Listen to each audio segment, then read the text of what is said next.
สบายดีพี่น้องสุมูสุคนนี่เมาเมื่อไรได้นี่ทีมงานร้านลาบเย็นโลลำลูกกาคลองสี่นี่ฮะนี่ย่าอาบน้ำอีกเนาะย่าอาบน้ำอีกเรามีเสือเปลี่ยนหมอมาเปลี่ยนไม่เสียเลยมาของเจ้าเลยใช่ไหมกินหอม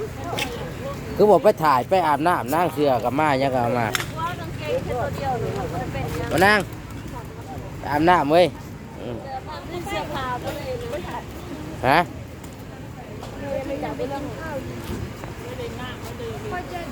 มากินเบียร์นี่ก่อนเมาแล้วเขาจะไปถ่ายรูปมากินก่อนจองยิดก่อนยายยี